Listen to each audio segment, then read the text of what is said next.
Good morning, everybody. It looks like Sarah is letting folks into the meeting, so we'll let that process continue. But I want to thank all of you for joining us and taking part of your Monday morning to talk about hydrogen and some of the exciting things that are happening in this space.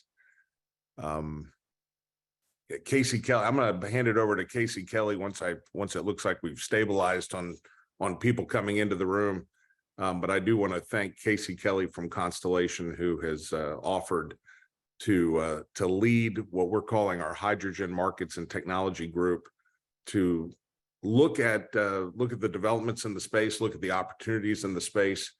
As a reminder for all of you, this is not one of our working committees where we'll set policy around issues related to hydrogen, but more importantly, very similarly to our energy storage markets and technology group, this is an opportunity to talk about technologies, to hear what exciting things are happening, and hopefully that what we learn here and what we share here will go to later inform our policy decision making at the state and regional level in our RTO work as well. So, Case, I'll hand it over to you, and then we can we'll get on with the show. Again, thank you everybody for being here today.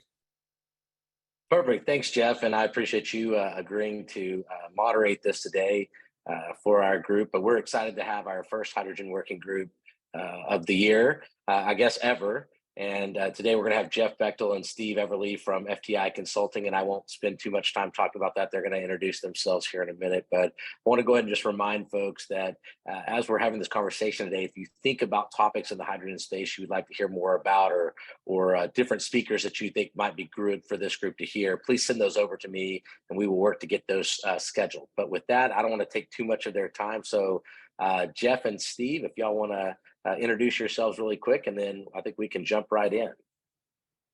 Sure. Well, thanks so much for having us. Managing Director in Washington, D.C. at FTI Consulting.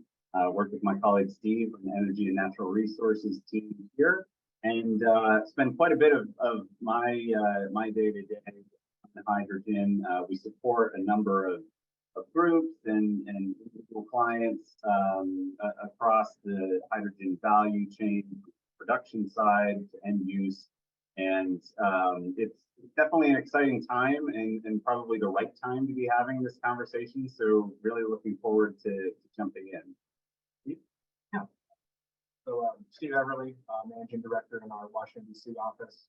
I actually I've been here for a little and have done a lot of different work throughout the energy sector, including particularly the past few years, focusing a lot on the policy development around hydrogen, and even more so on CCS, which has certain relevance there in Texas as well.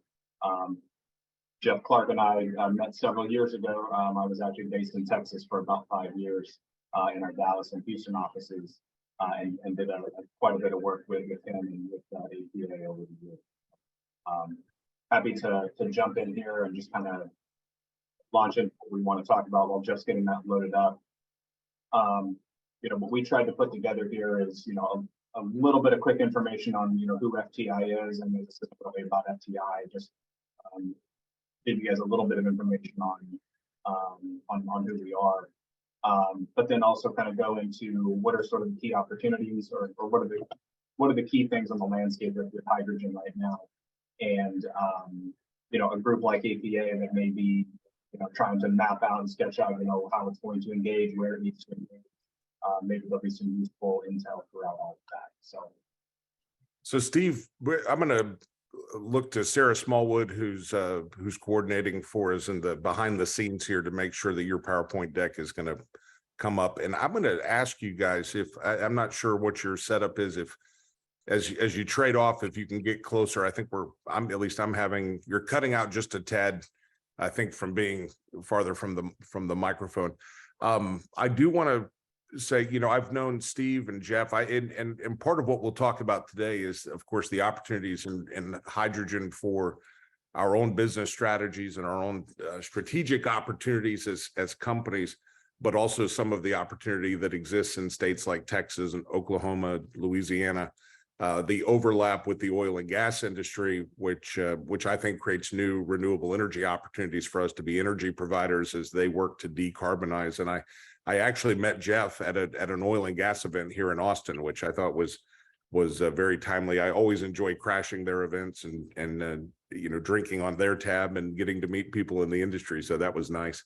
And I have, as Steve said, I've known Steve for quite a while, almost as long as I've been here. So they're working across across multiple industries, but also in carbon capture, which is another area where we see a huge opportunity to provide power for those carbon reduction strategies that others may have. They're going to need lots of inexpensive, low emission power to make that possible. So I think this is going to be an interesting conversation.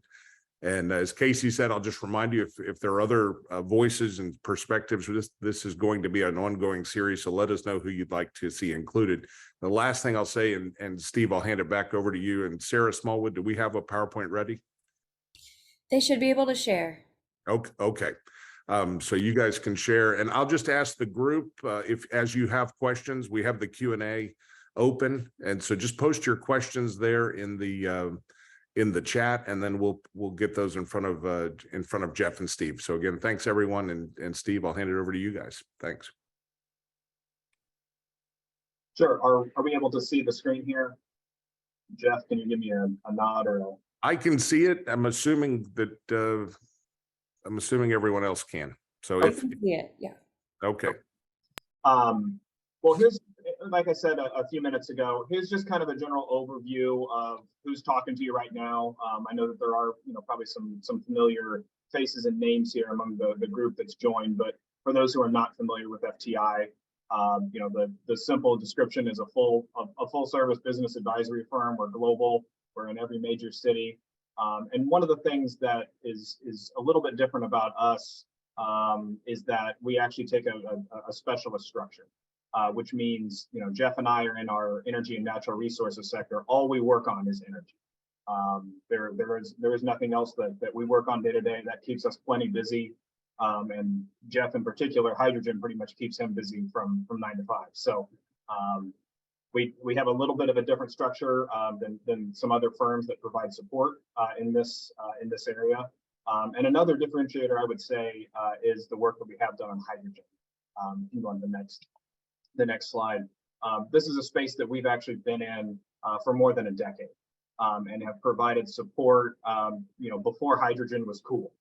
Before everyone was talking about it this year, before all of the momentum, we were supporting different, policy development and initial investment thoughts and everything else over in Europe and other continents.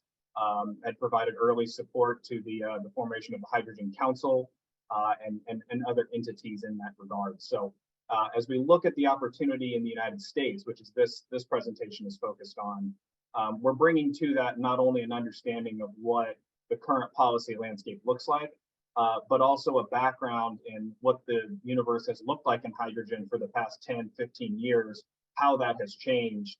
And that means that the insights and the information that we're able to provide here is going to be informed by something more than just the past 12 to 18 months.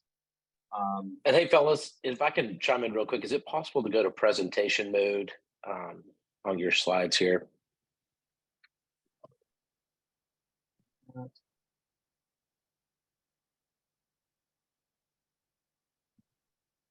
Because I think we're all seeing the preview slide on the right as well. Oh, I see.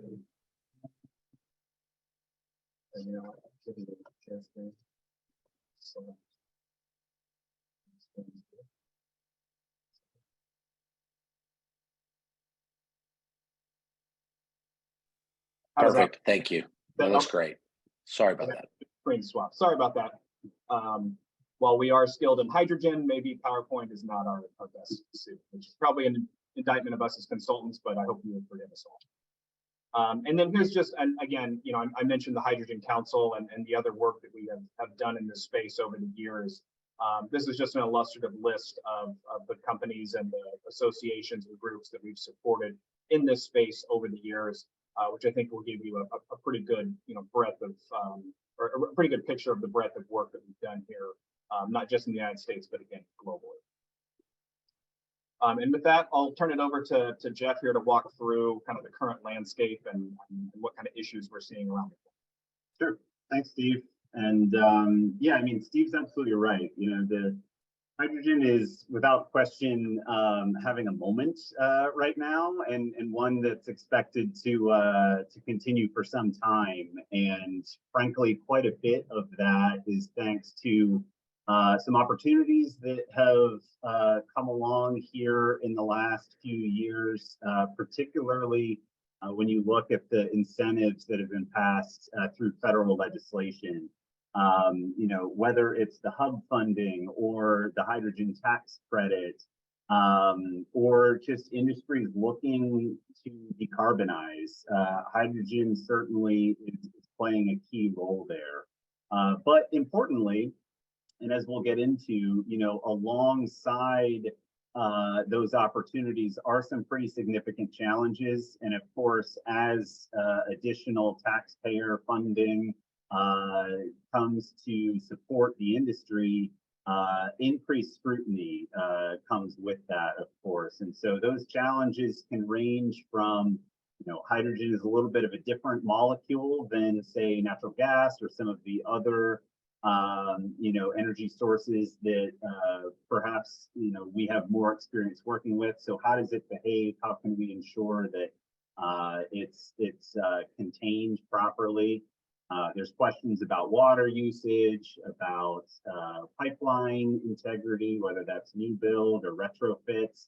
And of course, increasingly, we're seeing conversations around environmental justice and community engagement you know, occur across the energy spectrum, and hydrogen is, of course, no exception.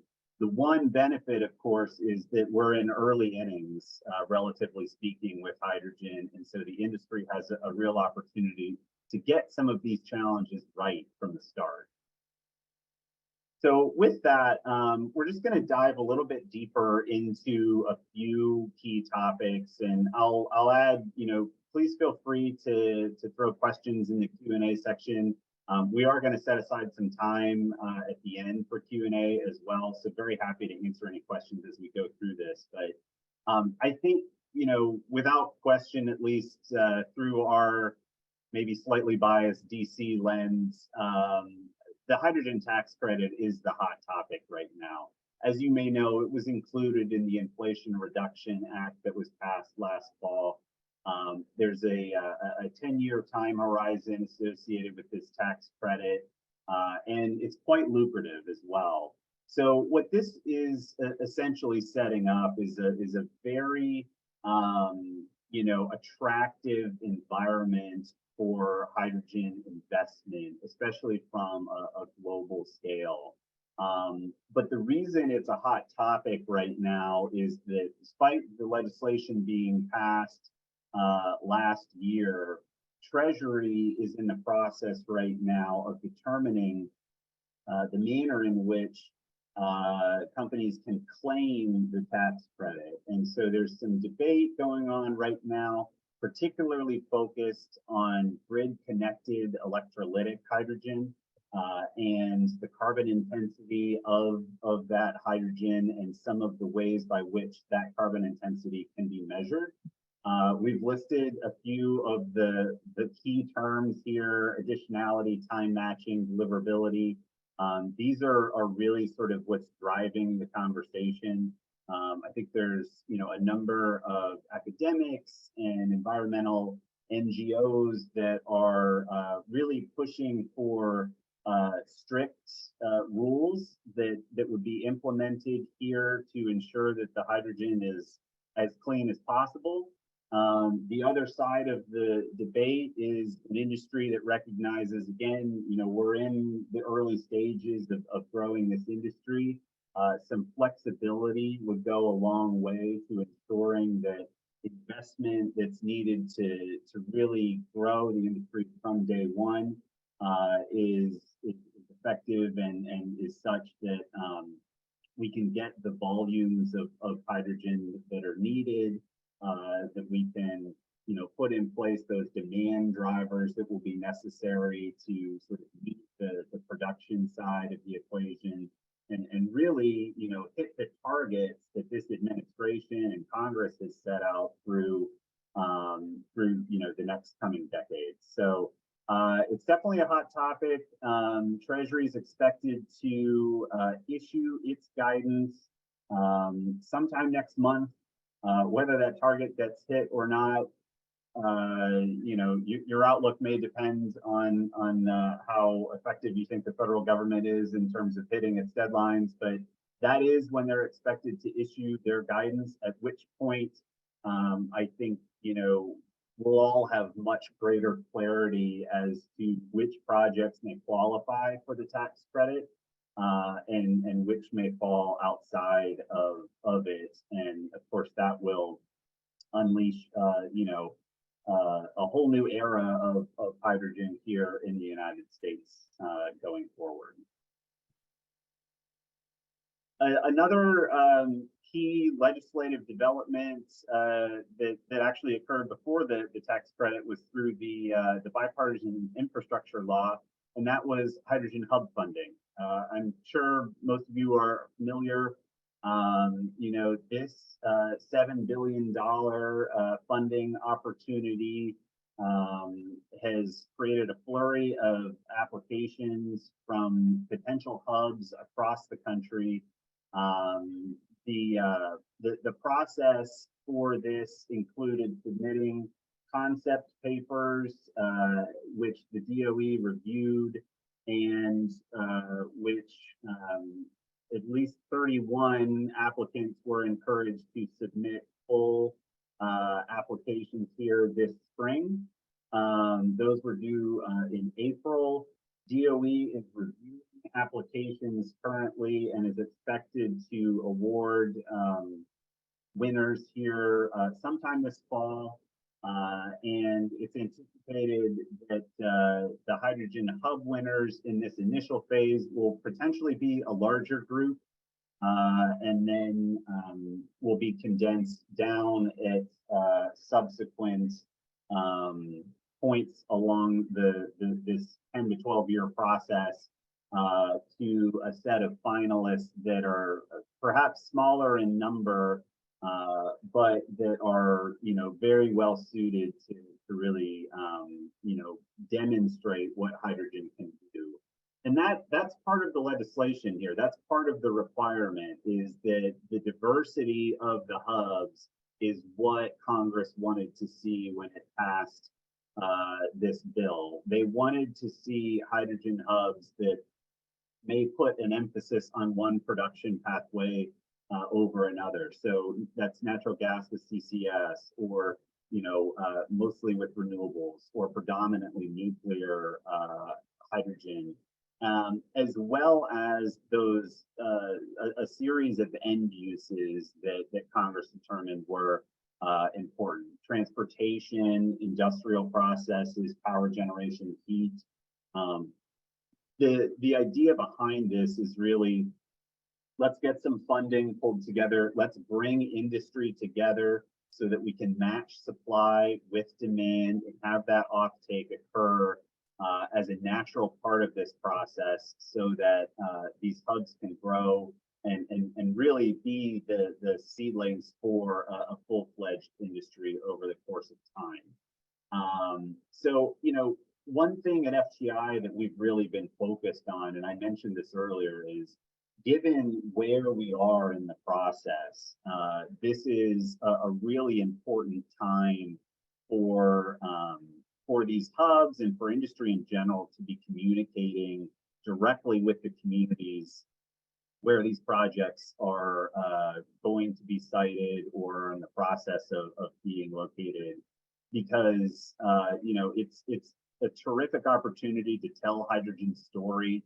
to get that local buy-in that is not only important, but is a requirement in the hydrogen hub funding, and to have those conversations early. And so at FTI, we pulled together some thought leadership on this. We've hosted events focused on community engagement, and I think the overall success of that community engagement and the growth of these hubs will be an important building block towards the overall success of the industry going forward.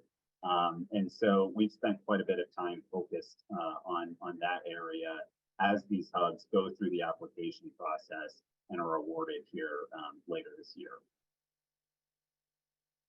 Oh. Okay, seeing a question here in the Q&A, did hub applicants adequately cover end use landscape, or was there an over under concentration? That is a great question.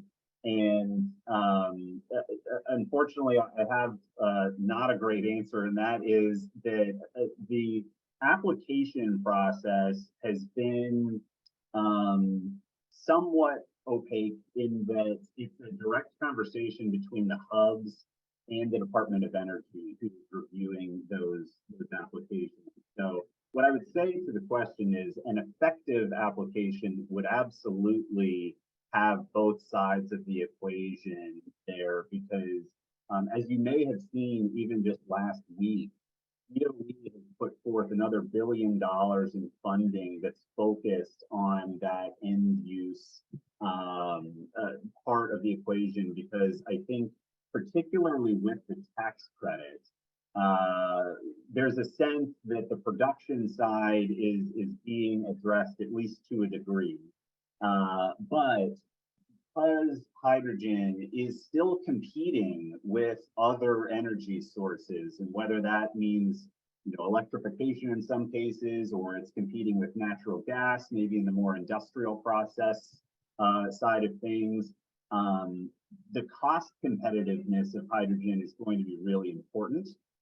And so I think that DOE and others have identified the demand side end use as one that may need some additional incentives and focus going forward, which is actually a great pivot into the next topic here, and that is state incentives. So with the hub funding and the tax credits nearly completed, I think what we are looking at across the country are opportunities for complementary incentives at the state level that can, really attract some of these projects, because as you can probably appreciate, while the tax credit is being sorted, a lot of companies in the space are trying to make a determination as to where they want to set up shop for some of these projects, and states with attractive incentive structures are simply going to have an advantage. Now, whether those incentives are on the production or end use side is a fair question. And I think, through what we have seen in terms of states that have already pulled together some potential, legislation, we're seeing a mix of both. And in some cases, like the New York example, where they've identified hydrogen as a key tool to decarbonize their grid, we're seeing even specific, sector-based incentives as well. And so I think this is really, as we sort of move through the hydrogen growth process, this will be a really important tool that states can use to attract some of these projects. But I do need to stress as well, because it's so early in the process, there are some regulatory questions that simply don't have answers.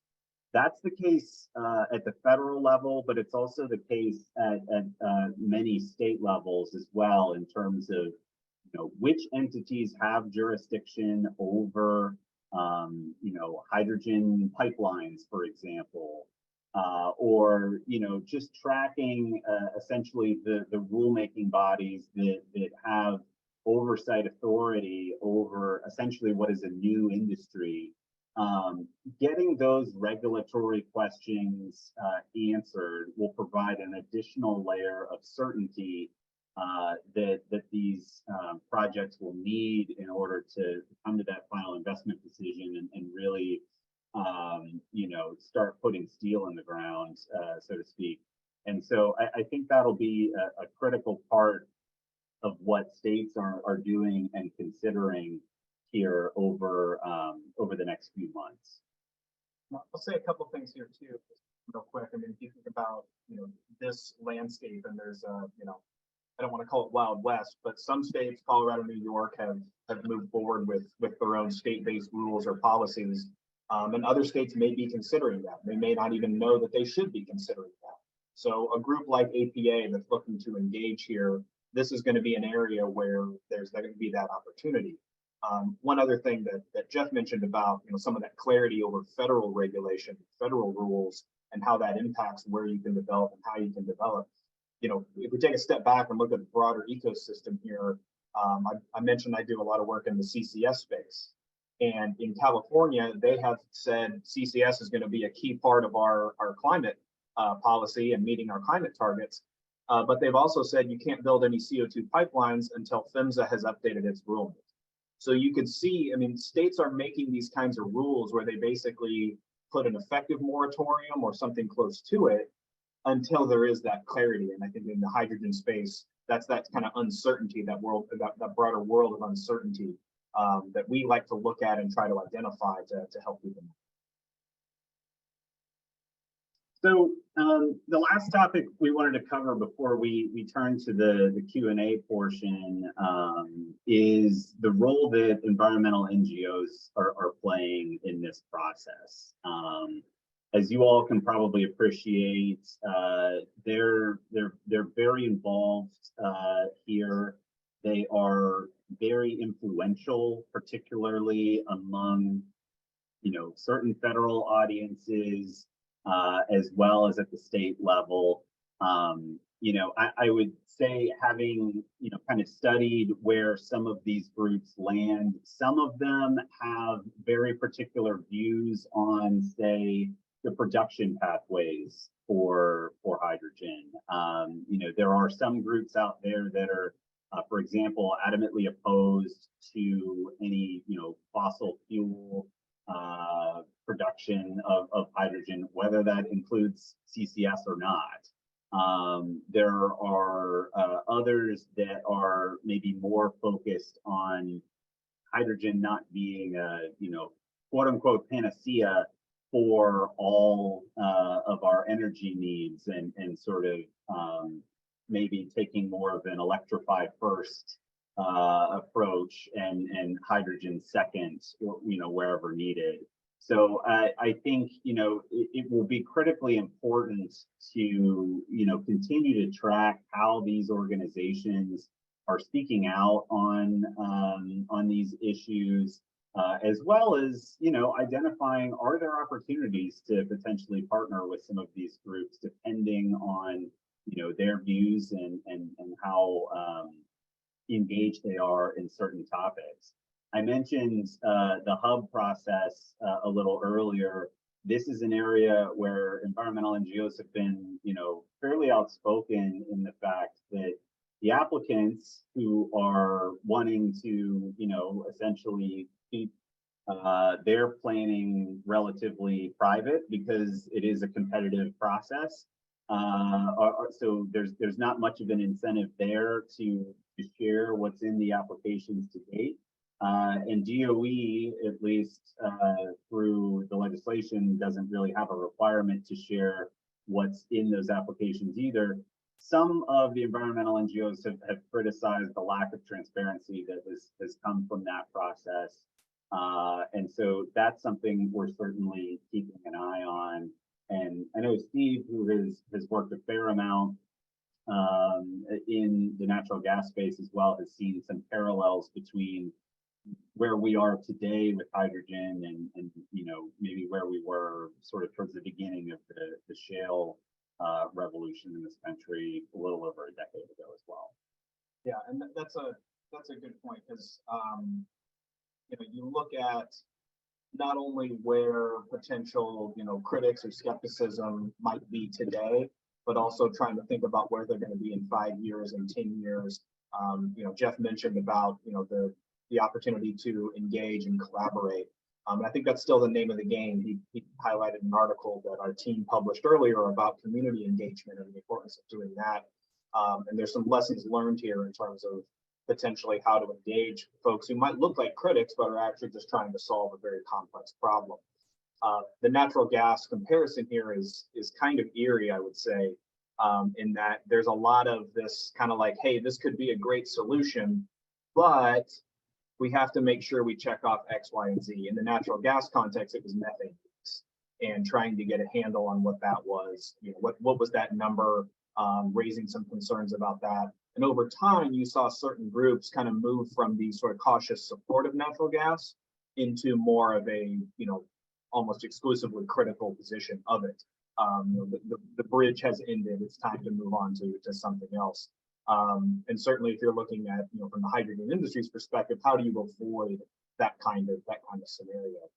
I will also say that just in terms of some of the more extreme elements in terms of hardcore opposition to these things, some of the research that's coming out in just the past few years about hydrogen and identifying that as a problem mirrors some of the research that was done 10 years ago to attack natural gas, even to the point of saying it could be worse than coal or natural gas, depending on which one you're looking at, by saying it's a certain percentage worse than that on a life cycle emissions standpoint. Interestingly, one of the studies that came out just a few years ago actually said it was the exact same percentage that it was worse than. It was the same research team and it was funded by the same entities, which was kind of just an interesting parallel in terms of, it's literally the same campaign. They're just replacing one term with another. Now, that's a bit of an anomaly. Jeff was walking through how these groups are by no means a monolith. And some of the things that he'd identified earlier about 45V in terms of additionality, time matching, deliverability. There's a story out there right now that all of the environmental groups are united on that. It's ironclad. That's what we need. There actually is quite a bit of nuance, and there is quite a bit of debate and discussion about that, particularly around additionality. For exactly the point that Jeff mentioned, folks who want to see this industry scale and want to see hydrogen ramp up recognize that you're not going to be able to have these strict guardrails because you're basically going to make the tax credit unworkable from day one.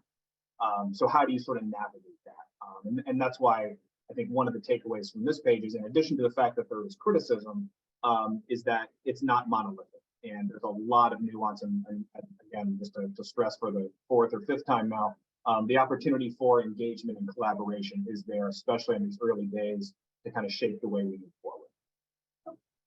No, absolutely. And it's a full-time job to track what all these different groups are saying or thinking. And that wasn't the case, let's say, even 2 years ago. We have, noticed definitely an uptick in these organizations turning their attention to hydrogen. It's for the exact reason we said at the top, as additional funding comes in, for the industry, scrutiny goes up, and these organizations in a lot of cases are leading the way on that. And so I would anticipate that they'll continue to be active in these discussions going forward. So with that, we're happy to pause and answer any questions that you all may have, and thanks very much for the opportunity to go through that. Okay, good.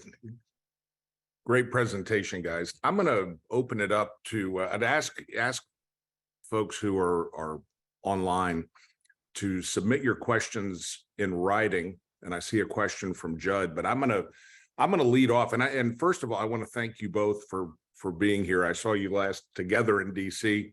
It's good to be with you again.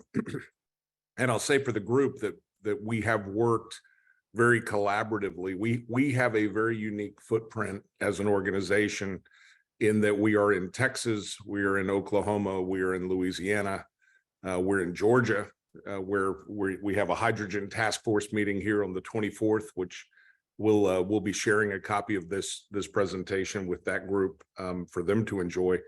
But we have a very unique political dynamic in our region that maybe is, if you are based in Vermont and a renewable energy advocate in Vermont, God love you.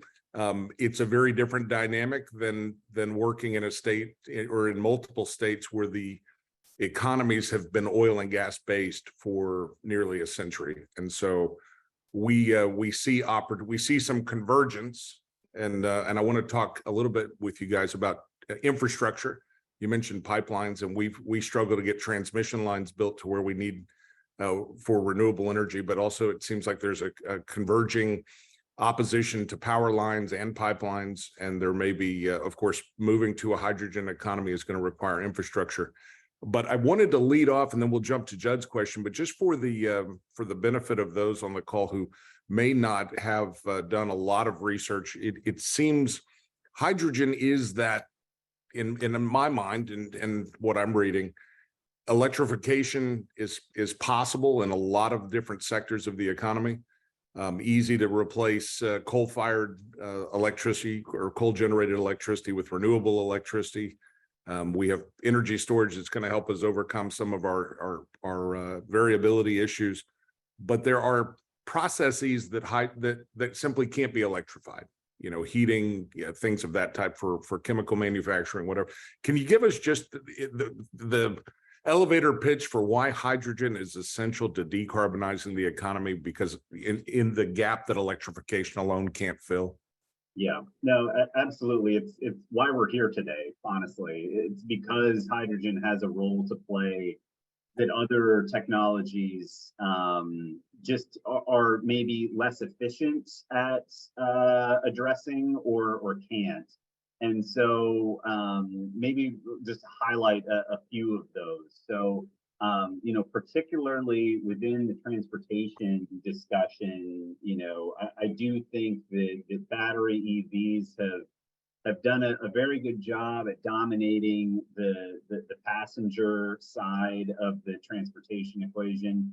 But when it comes to long haul, heavy duty, and some medium duty applications, there are situations where you know, hydrogen and a fuel cell on board a truck can be a closer one-to-one replacement of diesel than anything else that's out there. It doesn't add the weight that a battery does or reduce the payload. And so, you know, there are certain applications within transportation that make a lot of sense. Jeff, you touched on some of those industrial or chemical processes, ammonia, methanol, you know, green steel, for example.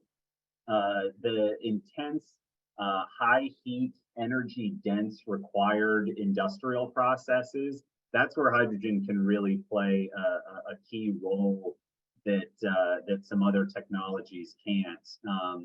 And, you know, maybe the last one I'll mention is, interestingly, you know, this administration has set some targets via the EPA for power plants. And what we're seeing is some applications of hydrogen to you know, work in partnership with CCS at certain facilities and essentially address either the peaker plant approach, where, you know, of course, in a lot of cases, there will be circumstances where renewables will be able to meet demand. But in situations where perhaps there's some curtailment, you can make hydrogen in those periods where you have that excess renewable power, and then save it and use it when needed, when maybe supply is a little bit lower. And so that's how EPA is looking at hydrogen's role.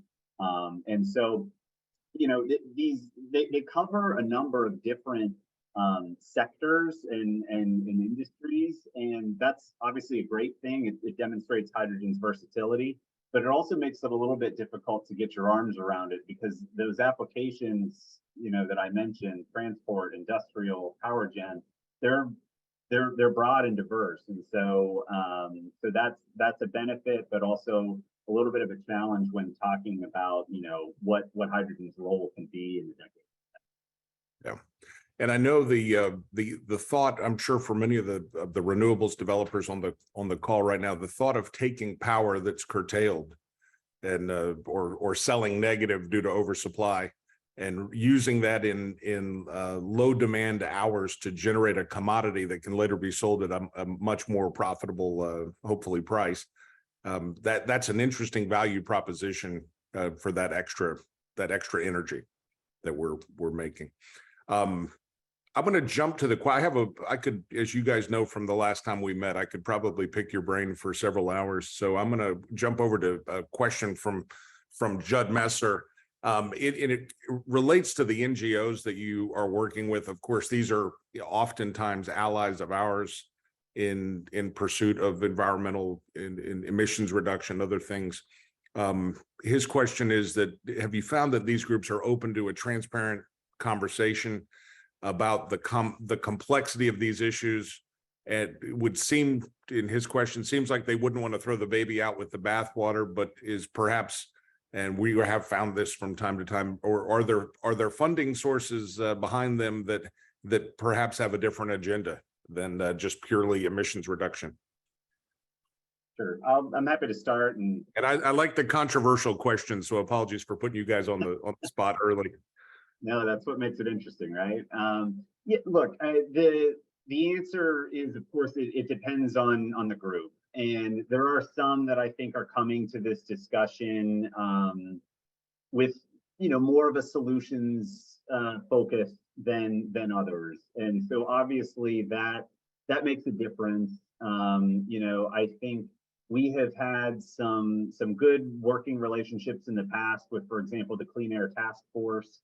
And I think they have come out for some pretty strict rules around 45V, which surprised us a little bit. But I think that to the larger question of throwing the baby out with the bathwater, and can we get the environment right so that we can grow this industry? I do think that largely they're in the right place, but it's issue to issue. For example, EDF is one, and they are laser focused on the challenge associated with hydrogen leakage, and so they are very concerned about pipelines and moving hydrogen in mass via pipeline, and making sure that the technology is in place to detect leaks, to ensure that new builds or retrofits are well studied and have the correct metallurgy to contain these molecules. And so it may depend on what your issue is when you go and engage with one of these groups based on what their focus is. But I think doing your homework before reaching out and engaging will go a long way, because a lot of them are very vocal about what their priority issue is or where their studies are focused. Okay. And for a group like APA, and where you have a lot of emphasis on renewable energy and storage, you've got a pretty natural entry point with them. I think they generally agree and want to facilitate that and be a part of that conversation. So I think that from a very high level, they're going to be interested in having a discussion. Devil will be in the details, but I think they're going to be more open to that. I contrast that with some of the work I've done in natural gas in the past, in terms of the kinds of groups you can reach out to, and will they even open the door, kind of thing. So I think you're positioned as an organization for those kinds of engagements, and all the points that Jeff said in terms of the nuances and the differences between the groups. Judd did mention the funding sources, and that is something to pay attention to. Not to be overly cynical, but there are going to be certain groups that are going to realize that there's going to be more of an incentive to be on a certain side of an issue and continue to whether move the goalposts or whatever. Hopefully that's not most of the groups, but there will be those entities, and there will be certain groups. I could probably have an entire presentation on how that happened with the shale boom and with natural gas, and how groups shifted and deleted pages from their websites and stuff like that in terms of how this works. But I do think there is something a little bit different here. And I think if the industry takes a proactive position, you can sort of shape whether they're going to be a constructive partner or going to be antagonistic to you, depending on how you. Helpful. Yeah, I've noticed our opposition group here in Texas deletes a lot of things from their website, so it's a common practice. I'm gonna ask a question, but I don't want you to answer it. But I want to throw it out there for the entire audience. One of the books that I've read is called The Hydrogen Revolution. I'm blanking on the gentleman's name who wrote it, unfortunately, but he formerly with Enel, and talks about the challenges, opportunities of the history of hydrogen. Fascinating that we actually had hydrogen-powered electric schools and other things that ran from water water wells or mills that would generate electricity and make hydrogen to use in these applications. Bizarre history. So I'm going to mention that book, and I'm going to ask the group and let you think on it while we take a couple more questions.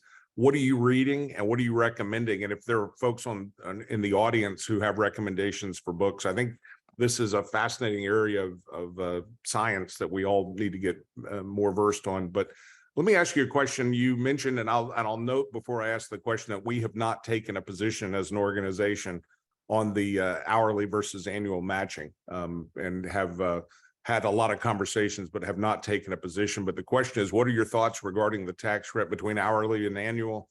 And once Treasury gives guidance, is that the final answer? You think the debate's going to continue to go on in the years ahead? So I'll start with hourly and annual. And I think what I have heard from industry, at least, as the biggest challenge associated with trying to meet an hourly requirement is the technology needed to do so. And to have that in place everywhere from day one, once this guidance is issued, is going to be a near impossibility. And so that is, I think a difficult, thing to overcome. But with that being said, I also think, what we're seeing is, in terms of groups that have come out in recent days to essentially give their views on how the tax credit should be implemented, we're seeing a phase-in approach be somewhat of a consensus among some different groups. Now, whether that works for all parts of the industry, that's an open question. But it's a 10-year time horizon, and so does providing some flexibility in the early stages of the credit give industry what it needs to sort of get everything in place so that it can meet those requirements? That's kind of, I think, the general consensus that we hear from industry. And then in terms of whether this is the end of the debate or if it continues, it's our understanding that short of industry issuing draft guidance before final guidance, this will be essentially the final word. Now, is there an opportunity for there to be potential disputes, lawsuits based on that? I think it is possible. What that will do, of course, is delay any certainty that a final decision could have. So we're very much in a wait and see mode on that. But I think from the administration's point of view, when they issue whatever will be billed as final guidance, that will largely settle the issue outside of any legal action. Good, thank you.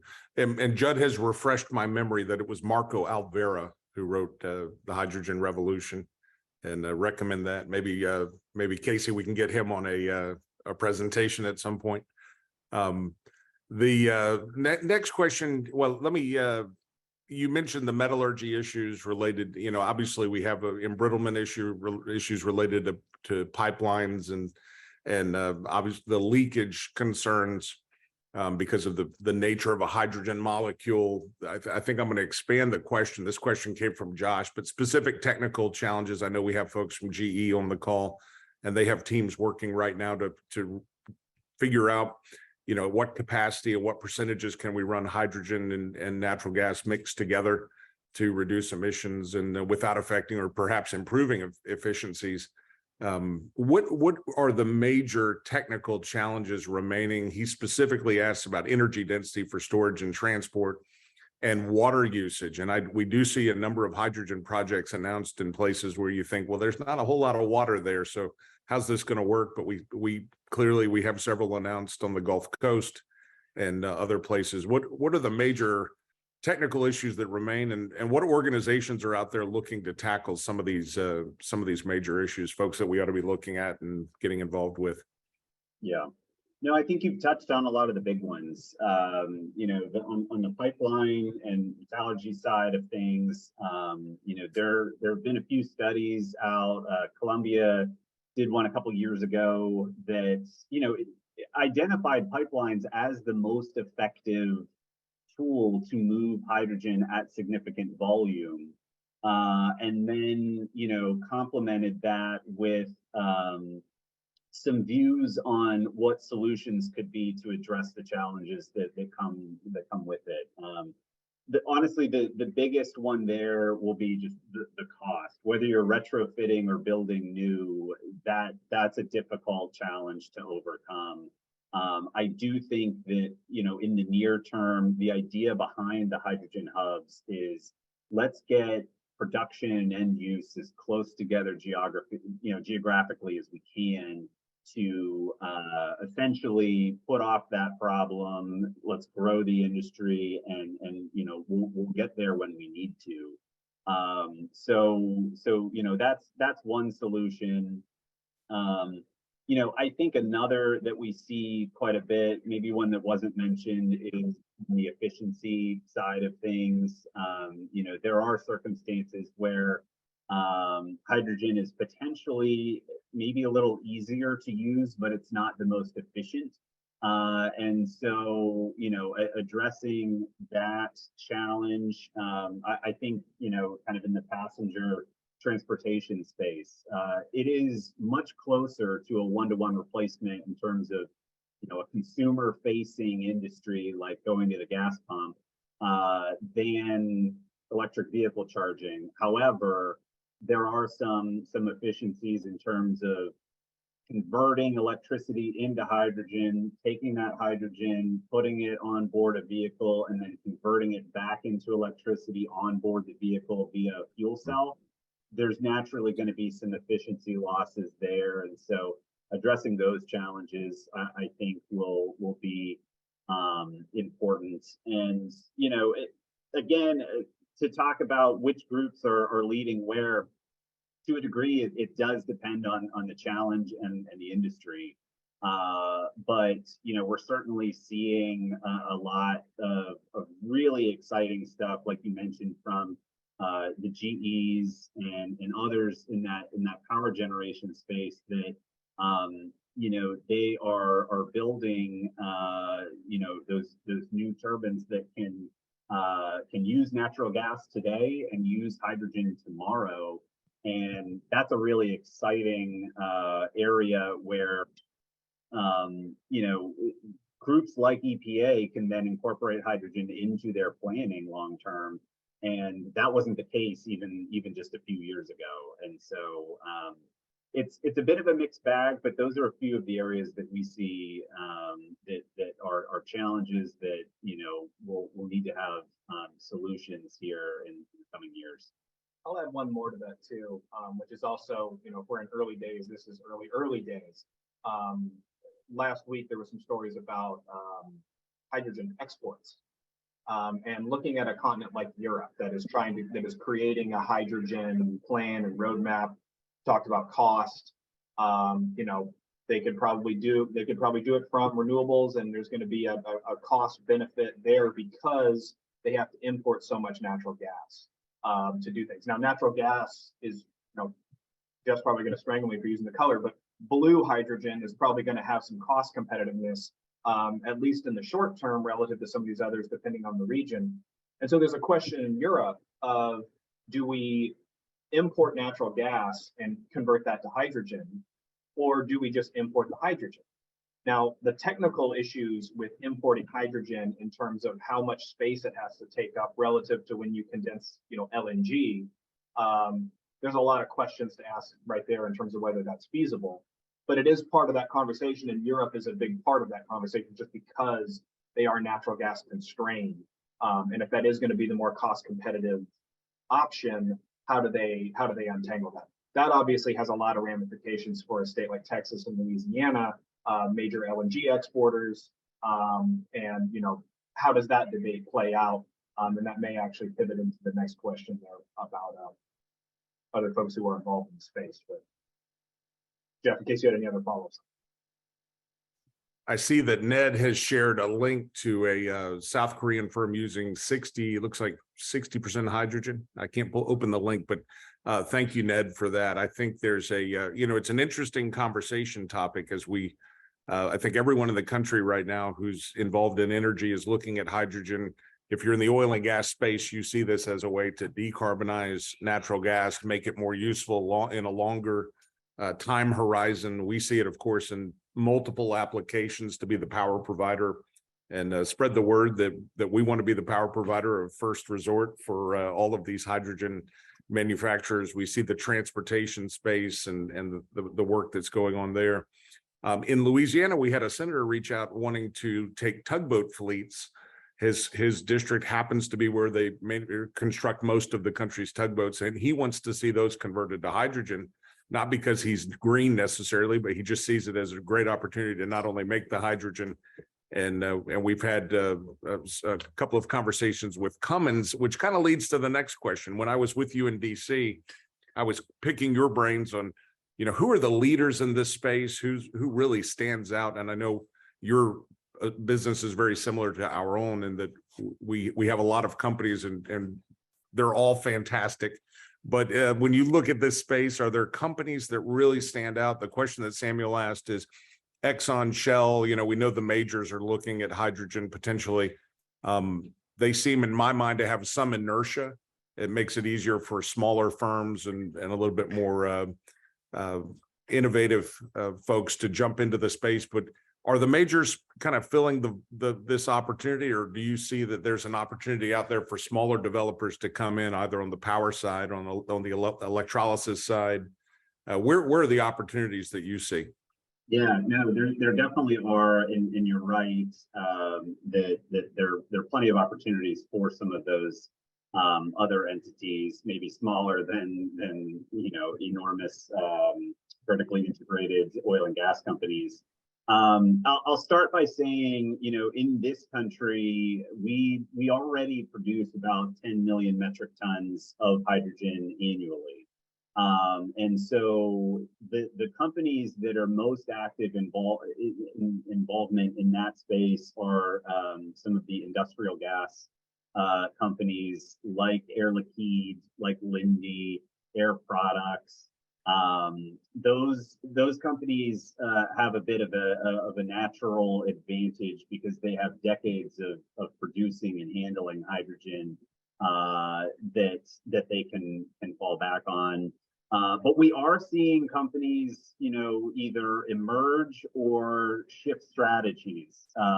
Plug Power is one that is very active in the electrolyzer and fuel cell space, US-based company in New York, and definitely a leader. Cummins is another where when I think most of us probably think of Cummins, we think of diesel engines.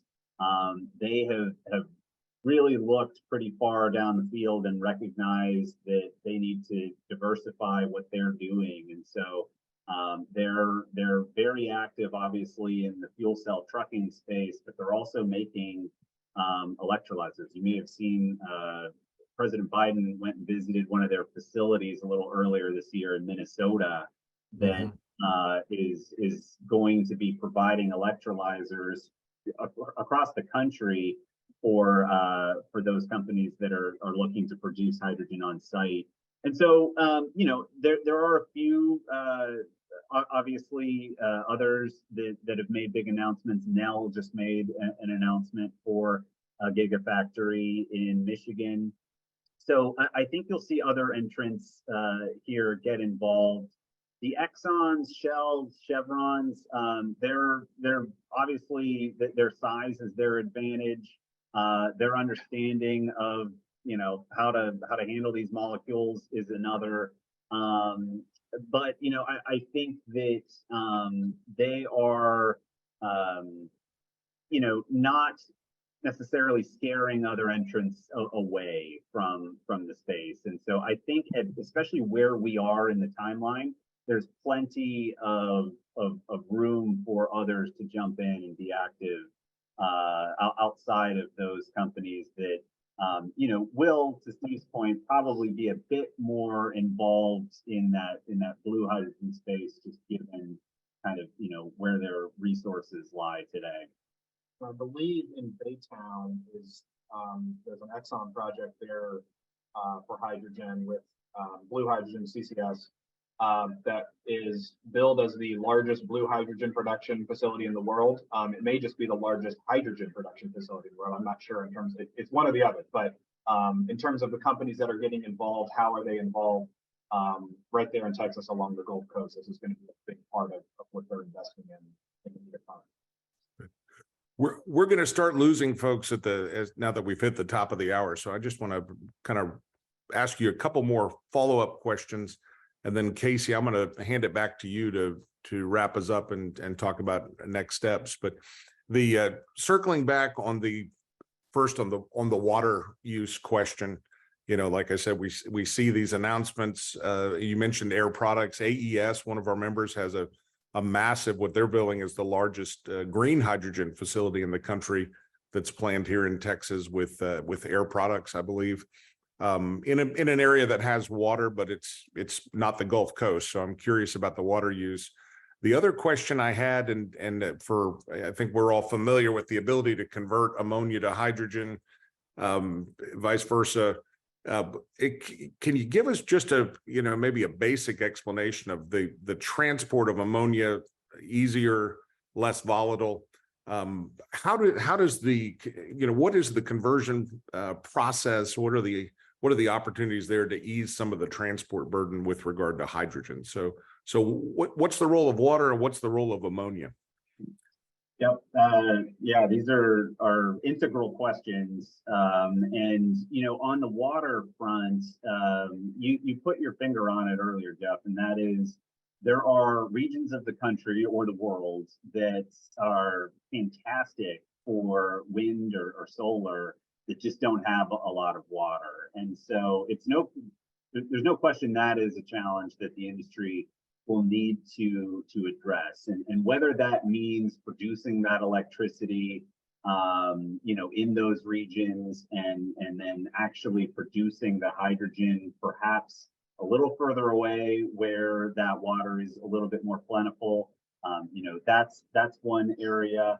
I know for a fact at places like Penn State and some other research institutions, they are looking at salinated water, so potentially seawater as being usable in the electrolysis process. It's really not today, but there's ongoing research there, and of course desalinization wherever possible as well. But as you can probably appreciate, that adds to the cost, and so I think in the near term, what you'll see is you know, more hydrogen produced in areas where that isn't a challenge, with, you know, obviously some entities looking to the solutions that will allow for hydrogen to be produced, you know, quote unquote, anywhere. But it's something that those environmental NGOs are very focused on as well, because in addition to some of the concerns that I'm sure your members have heard about you know, certain desert habitats and things like that. The water issue is a very, very serious one. Pivoting to the ammonia question, you're right. You know, in terms of moving and storing hydrogen, ammonia is far easier. Ammonia is NH3, and so it introduces a nitrogen molecule to the situation. And you know, I think that when you move and store ammonia, it can be done so at roughly room temperature in liquid form, which of course helps with the energy density. The challenge with hydrogen is to get it to liquid form, you need to be at about negative 423 degrees Fahrenheit. And so, as you can probably appreciate, in order to achieve that, it's a very energy intense process in and of itself. If you're not moving it in liquid form and it's, you know, condensed gas, that's a little easier. However, it's not quite as energy dense and you need more of it. So those are sort of the challenges that you're seeing. But you know, the tugboat example is one that I think is a good one, because particularly in marine shipping and some of these applications, it may make more sense for the hydrogen to be using ammonia essentially as a carrier and moving that way, rather than trying to either liquefy or condense and have some of the power or energy density challenges that you would have with pure hydrogen. Now, I'll say also, it's the same same challenge that we see with natural gas and LNG liquefaction. You know, the conversion process from ammonia to hydrogen is also energy intense. So that's another factor that companies will need to put into place when thinking about, does it make sense to produce this hydrogen, convert it to ammonia, move it that way, and then convert it back into hydrogen? It's, you know, certainly an option, but there's costs and benefits to that approach as well. And we mentioned the export picture earlier, and I should have mentioned ammonia as another potential carrier for that. And there have been some investments that we've seen in places, I think like in the Middle East, where companies are actually making investments in green ammonia, clean ammonia facilities there, knowing that they can ship it to other markets where there is a high demand for hydrogen. They've set policy support for this to enable things, recognizing, okay, we can ship it over there. The economics are actually going to play out. But ammonia obviously is the carrier rather than just producing the hydrogen locally, just in terms of all of the different coding issues that go into that. So it's an interesting space to watch, and the ammonia element, particularly in that shipping category, like Jeff mentioned as well, is the hydrogen issue. The hydrogen is it's a magical it's a magical fuel. It's not new. But it's fascinating, and it's taken a lot of what we all had. I'll just say, having been around 12 years in this industry, 12 years ago, we weren't talking about hydrogen as a big possibility for mass production of energy. Just in the last week, we heard from a company that is looking, and I'll just announce it to the group on the call. Let us know if you're interested in being connected. But we had a company reach out that's planning an ammonia facility, and they said they need 3 to 4 gigawatts of electricity to power it, and asked if we could help connect them with members. And I said, I think we can do that. So it's a massive opportunity for us as a renewable energy industry, but also for us as potentially fuel producers. And what I see as a convergence in traditional fuels and our industries. And then I want to thank you both again for your help over the years, building bridges between our industries to have a better political environment. We've had great success working with the Interstate Gas Association and others that you have helped facilitate. And so just as friends, I just want to thank you for your time today and for all your help over the years. And I think we answered all the questions. If there are follow-up questions from the group, feel free to send those, and we'll connect you to Jeff and Steve so that you can stay in touch as well. And Casey, I'll hand it back to you. And but thanks again, guys. Really appreciate it. Thank you. Yeah, thanks again, Jeff, Steve. We appreciate you making such a great presentation to us. This is the first of, we hope, many presentations on hydrogen here at APA, and we know that y'all will stay connected to us, and we appreciate you making an hour of your time today for us. With that, before I close up, I just want to remind everybody we do intend to have these on a more frequent basis. And if you've got a topic or a suggested speaker, please send them my way and I'll be happy to try to get that scheduled. But with that, thanks again, everybody, and we'll see you all soon. Great. Thanks very much for the time. Thank you.